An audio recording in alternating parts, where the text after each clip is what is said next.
Hello, this is James. Hello to Heidi and the Adaruto Fiction Twitter Society. Hats off to you, writers. Thank you for putting words together. Without writers, we actors have nothing to do. Literally, nothing.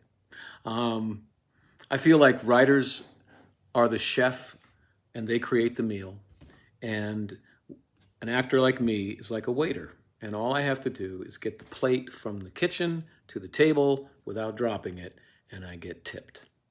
And if I can do it with a little style, I get tipped quite well.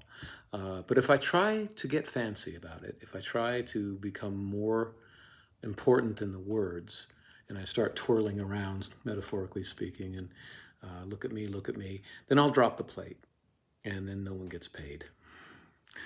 So I am a servant of writers, and I hope you guys keep doing what you're doing, and hopefully someday you'll give me a job.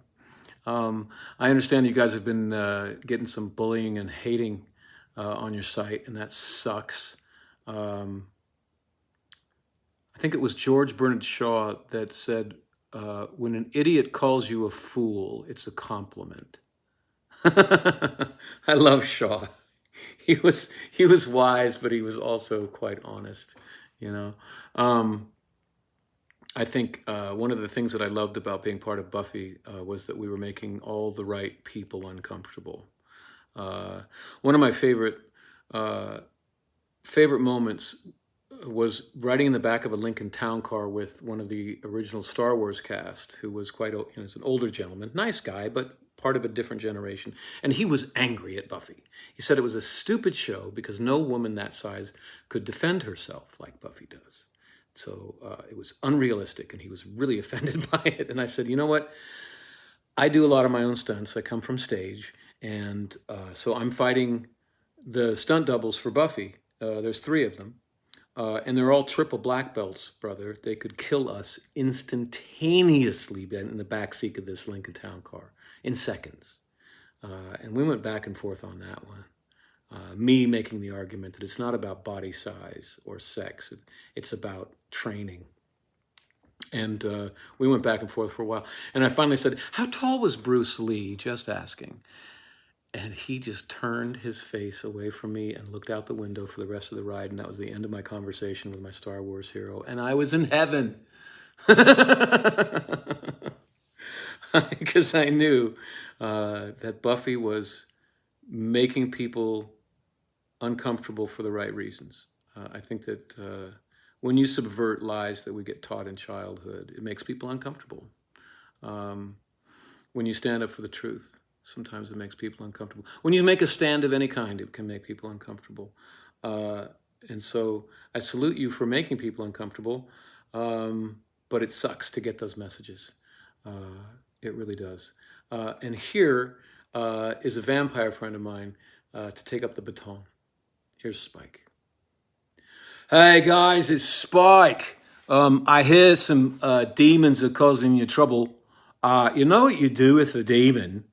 You know, you take a knife, you just cut his heart out. Or, you know, take a piece of wood and shove it into his sternum or something. That takes care of them very well. Or, you know, maybe not do that. Maybe not do that at all. Because as I'm starting to think this through, maybe it's a metaphorical demon that I've been told about. Maybe these are just assholes. In which case, you probably go to prison for taking my advice. So don't do that. Don't do that at all.